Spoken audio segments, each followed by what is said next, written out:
नमस्कार and welcome to health आशा, आपका अपना हेल्थ टॉक शो। मैं हूँ डॉक्टर प्रिया देवलेकर, आपकी होस्ट एंड दोस्त। कैंसर जितना तेज़ी से बढ़ रहा है उतने ही उसके ट्रीटमेंट ऑप्शंस भी बढ़ रहे हैं, मीनिंग उतने ट्रीटमेंट ऑप्शंस अवेलेबल होते जा रहे हैं। उसमें से एक ऑप्शन है radiation therapy. But radiation therapy क्या होता है, क्यों दिया जाता है, इसके क्या साइड इफ़ेक्ट्स है, कौन से प्रकार के रेडिएशन थेरेपी होती है, क्या प्रकार के रेडिएशन थेरेपी ऑप्शंस अवेलेबल होते हैं, आज हम जानेंगे हमारे हेल्थ एक्सपर्ट से। आज हमारे साथ जुड़े हैं doctor Rupal Chheda madam. Madam को more than 20 years of experience है in the field of radiation oncology. वे जुड़े हैं फोर्टिस हॉस्पिटल मुंबई से, जिसमें वे देते हैं ऐसी थेरेपीज़ अपने पेशेंट्स को और एक्सप्लेन करते हैं रेडिएशन थेरेपी के बारे में। Madam, welcome to our show. Madam, क्या होता है रेडिएशन थेरेपी और ये कैंसर में कैसे काम करता है? ओके, सो आपको सबको पता होगा कैंसर एक ऐसा बीमारी है जिसमें 3 प्रकार के मेन इलाज होते हैं, जैसे कि सर्जरी, कीमोथेरेपी और रेडियोथेरेपी। रेडियोथेरेपी या फिर क्ष किरण जो हम बोलते हैं, वो मोर देन 60% पेशेंट्स को कभी ना कभी उनके ट्रीटमेंट के दौरान लगता है। क्ष किरण या फिर जो उच्च ऊर्जा के किरण या बोलते हैं हम लोग हाई एनर्जी एक्सरेज का ये ट्रीटमेंट होता है, जो कि बिल्कुल पेनलेस ट्रीटमेंट होता है। जो हाँ, मैं बताती हूँ। मैडम, क्या हर एक जैसे प्रकार का कैंसर को ये रेडिएशन थेरेपी दी जाती है? जैसे मैंने आपको बताया 60% या उससे ज़्यादा लोगों को ड्यूरिंग देयर ट्रीटमेंट कभी ना कभी रेडिएशन का ज़रूरत पड़ता है, और ये सभी कैंसर को लागू होता है। जैसे कि आप बोलो स्तन का कैंसर, लंग का कैंसर, ब्रेन का कैंसर, किडनी का कैंसर, गर्भाशय का कैंसर, सभी में रेडिएशन का रोल है कभी ना कभी। क्या प्रकार के ये रेडिएशन थेरेपीज अवेलेबल है? सो रेडिएशन 2 तरीके के होते हैं, एक तो बाहर से या फिर एक्सटर्नल रेडिएशन बोला जाता है, और दूसरा है इंटरनल या ब्रेकीथेरेपी, जो अंदर से रेडिएशन दिया जाता है। बाहर से जो रेडिएशन दिया जाता है वो एक लीनियर एक्सेलरेटर नामक एक मशीन जो बोलते हैं उससे दिया जाता है, जो कि हाई एनर्जी एक्सरेज या फोटॉन्स उसमें से जनरेट करता है और रेडिएशन दिया जाता है। एक्सरे के जैसा ही ये ट्रीटमेंट होता है। और दूसरा जो है ब्रेकीथेरेपी या इंटरनल रेडिएशन, जो कि रेडियो एक्टिव सोर्सेज यानी कि इरिडियम 192 वगैरह, उससे अंदर से इंटरनल रेडिएशन दिया जाता है वो। मैम, कैंसर के पेशेंट्स में कीमोथेरेपी भी एडवाइस की जाती है। सो कीमोथेरेपी और रेडिएशन थेरेपी भी एडवाइस की जाती है, तो क्या डिफरेंस होता है इन दोनों ऑप्शंस का? Chemotherapy is systemic treatment. Systemic यानी कि वो इंजेक्शन द्वारा या गोलियों द्वारा पूरे बॉडी में कीमोथेरेपी का असर करता है। Radiation therapy is more like a local treatment, या सिर्फ उसी भाग को रेडिएशन दिया जाता है जहाँ पे वहाँ पे जिसका कैंसर हो। समझो इनको गर्भाशय का कैंसर है तो सिर्फ वहीं पे रेडिएशन दिया जाता है। वेरेस कीमोथेरेपी सिस्टमिक, जो कि इंजेक्शन द्वारा पूरे बॉडी में जाता है। बट दोनों का काम यही है कि जो कैंसर के सेल्स है उसके डीएनए तक काम करे, ताकि वो आगे बढ़ ना सके। हाँ, ताकि आगे वो फैल ना सके या आगे बढ़ ना सके। मैम, अगर आप थोड़ा ब्रीफली हमको कहेंगे कि रेडिएशन थेरेपी कैसी दी जाती है, कैसा वो प्रोसीजर होता है एक्चुअली? सो थोड़ा सा टीडियस प्रोसीजर रहता है।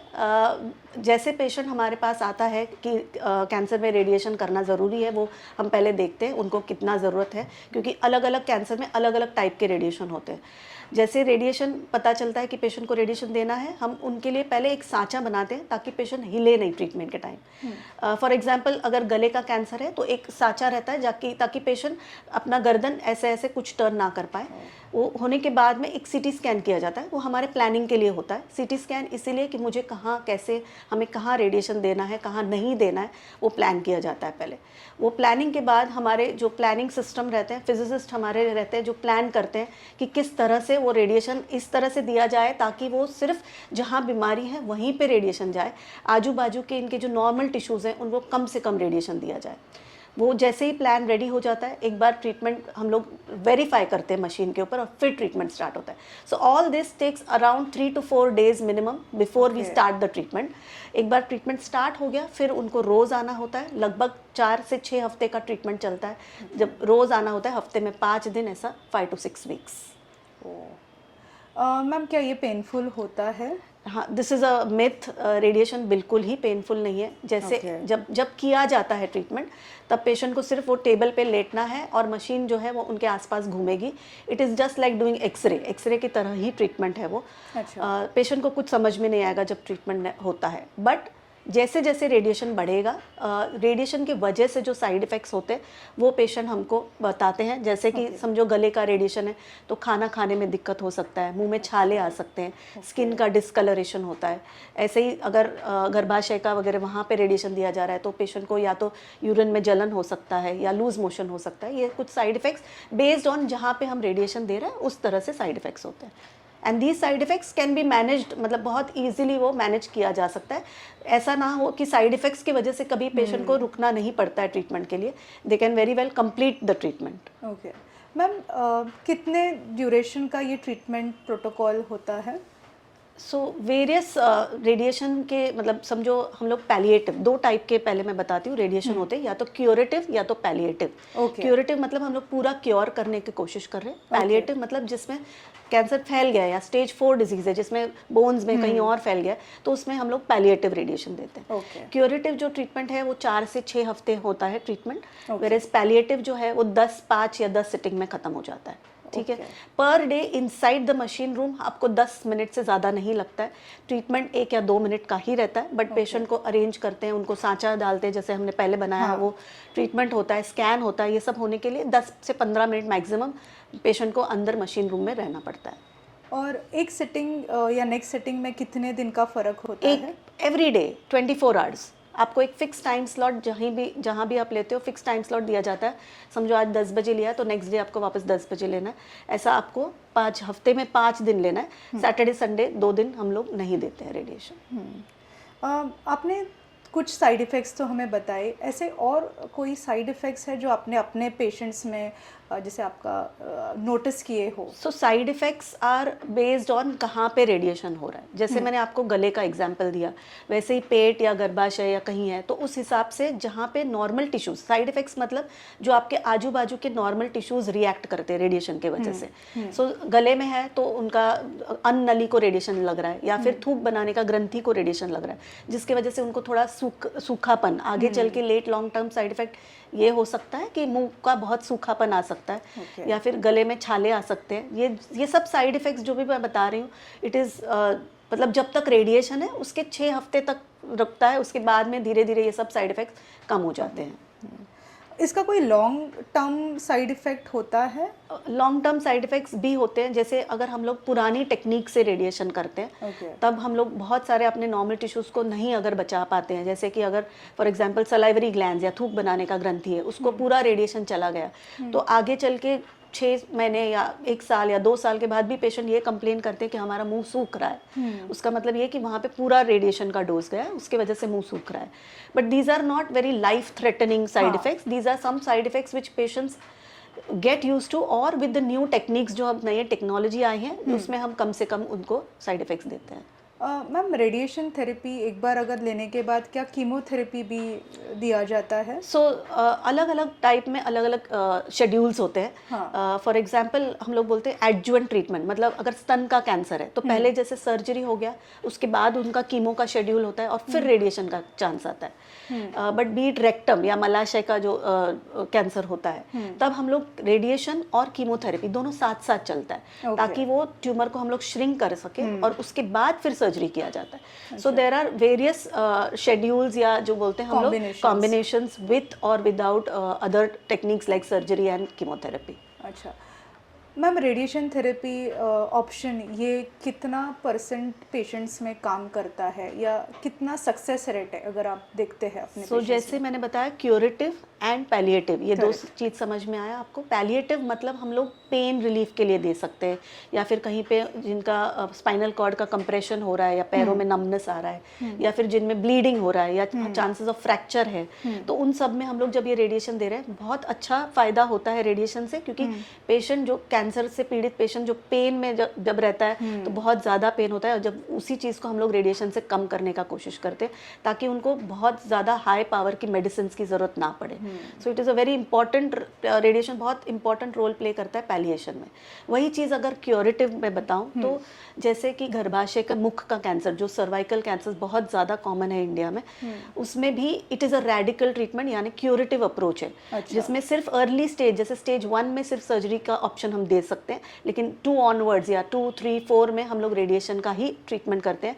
और इस ट्रीटमेंट में 3rd स्टेज वाले भी फुल्ली क्योर होने का चांसेस है ऐसे। ओके मैम, जैसे हम रेडिएशन थेरेपी ऑप्शंस आप पेशेंट्स को कहते हो, क्या ये ऑप्शंस अवेलेबल है लोकल हमारे इंडिया में, या अगर आप मुंबई की बात करते यस, हैं? बहुत सारी private hospitals and very few government hospitals also है रेडिएशन का फैसिलिटी अवेलेबल है। सभी जगह अवेलेबल है। जैसे आप अगर गवर्नमेंट हॉस्पिटल्स कहें तो वहाँ पे तो जैसे स्कीम्स वगैरह पेशेंट्स हैं तो वहाँ पे फ्री में भी इलाज होता है। कुछ प्राइवेट हॉस्पिटल्स में अगर वो स्कीम्स है तो उसमें भी काफ़ी कम या फ्री में इलाज हो सकता है। अच्छा, इसकी कॉस्टिंग मैम कैसी रहती है? सो एज जैसे स्कीम वाइज आप फ्री में हो सकता है, अगर बट अदरवाइज रफली आपका 50,000 से लेके 3.5-4 लाख तक होते हैं रेडिएशन। अच्छा, वही पूरा कोर्स पूरा कोर्स 1.5 महीने का कोर्स। अच्छा मैम, ये सारे ऑप्शंस या फिर ये कॉस्टिंग क्या इंश्योरेंस में कवर होती है? जी हाँ, ये कवर हो सकता है। ओके। क्या ऐसे मिसकंसेप्शंस है जो मैम आप हमारे दर्शकों को बताना चाहेंगे, जो आपने अपने पेशेंट बेस में देखा हो, जो वो एक लेकर आते हैं? क्योंकि अभी भी वो एक डर है कि रेडिएशन थेरेपी एक तो उससे मुझे काफ़ी हार्म होगा, बट कैसे मैम आप? Very rightly you pointed out, because surgery होने के बाद जब पेशेंट्स को कीमो भी बोला जाता है तब भी नहीं, लेकिन जब रेडिएशन कहा जाता है पेशेंट्स बहुत ज़्यादा डर जाते हैं, बिकॉज उनको ये पता नहीं रहता कि क्या होने वाला है। बट फ्रैंकली स्पीकिंग रेडिएशन में कोई भी प्रॉब्लम होने जैसा ऐसा नहीं है। साइड इफ़ेक्ट्स होते हैं बट वो भी कंट्रोल में हो सकते हैं, मैनेज किए जा सकते हैं।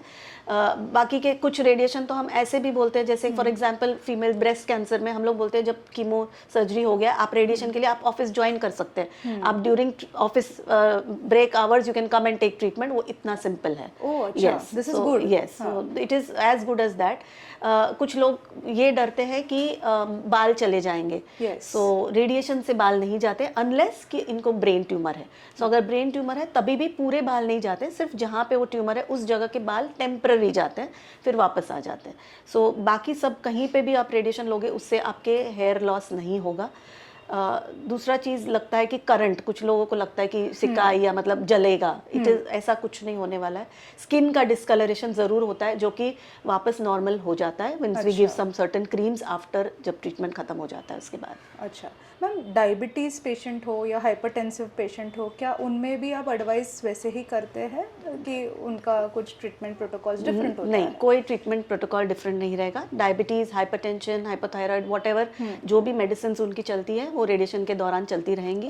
उनके साथ और रेडिएशन के साथ कोई संबंध नहीं है, कोई प्रॉब्लम नहीं आएगा। ओके मैम, जैसे लाइफस्टाइल मॉडिफिकेशन अगर आप कहते हैं तो क्या कहना चाहेंगे इस पेशेंट को, specially before taking the radiation therapy कुछ उन्होंने परहेज़ करना ज़रूरी है, या आफ्टर रेडिएशन थेरेपी कुछ परहेज़ करना ज़रूरी है? सबसे इम्पॉर्टेंट हम लोग मोस्टली 3 चीज़ें बोलते हैं।